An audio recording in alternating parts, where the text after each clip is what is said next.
Salut, c'est Laurette. Aujourd'hui, c'est recette qui en jette. On va faire un flan parisien avec un cœur surprise. C'est parti, on regarde les ingrédients. Pour cette recette, il nous faut du beurre, de la farine, de l'eau, du sel, du sucre glace, des noisettes, du maïs, de la fécule de maïs, des œufs, de la crème et du lait. Alors, les pâtisseries à base d'œufs, c'est vraiment une passion. J'adore ça et j'adore surtout le flan, qui est vraiment une recette qui est bonne quand c'est un beau flan bien épais. Ici, on va légèrement le revisiter parce qu'on va rajouter un petit twist, une petite surprise. On va rajouter un praliné au maïs. Le maïs, ça se marie super bien avec les œufs. Première étape de la recette, on va venir préparer notre pâte. Pour ça, on va venir sabler la farine et le beurre dans le bol du robot avec la feuille. Une fois que le mélange est bien sablé, on va venir ajouter le sucre glace et le sel.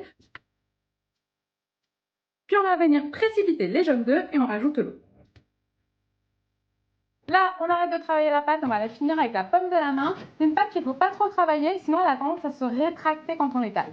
Et on passe une seule fois, pas besoin de le faire plusieurs fois. Une fois que la pâte est bien homogène, on met un film plastique autour et on la laisse reposer au froid 30 minutes. On va ensuite fariner le plan de travail et on va venir l'étaler très finement.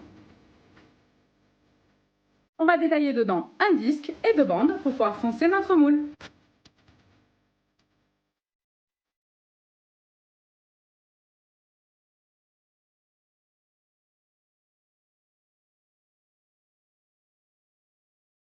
Et ça repart au frais, le temps de finir les autres parties de la recette. Deuxième étape de la recette, on va venir faire le praliné. On va venir mettre le sucre à caraméliser dans une casserole.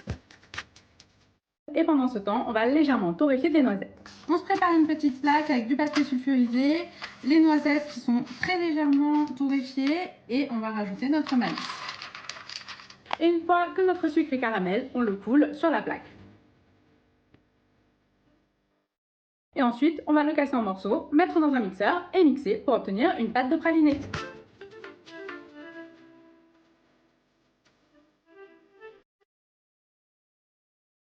Une fois qu'on a fini notre praliné, on va en réserver une petite partie pour faire notre appareil à flan. L'autre partie, on la coule dans un petit moule à insert et ça part au congélateur. Troisième étape, on va faire l'appareil à flan. Pour ça, on va venir blanchir les œufs avec du sucre, puis de la fécule de maïs.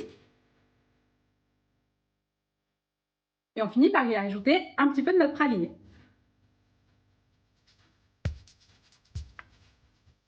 En parallèle, on va venir faire chauffer le lait et la crème, avec une petite partie de notre sucre. On va verser notre lait bouillant sur le premier mélange. On fouette bien et on remet le tout dans la casserole pour épaissir un petit peu.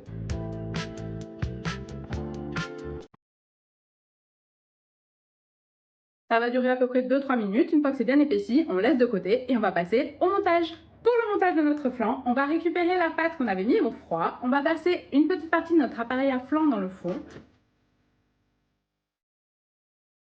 On va venir déposer notre insert de praliné congelé au milieu. Et on verse le reste d'appareil à flan par-dessus.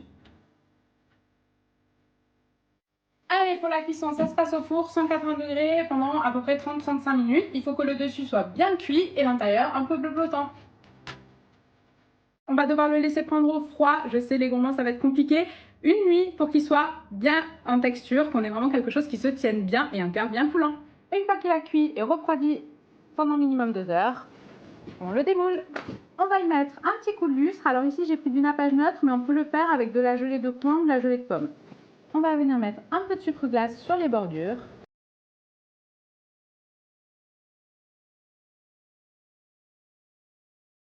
Casser la pointe du gâteau, c'est vraiment la meilleure partie. Et la dégustation, encore mieux.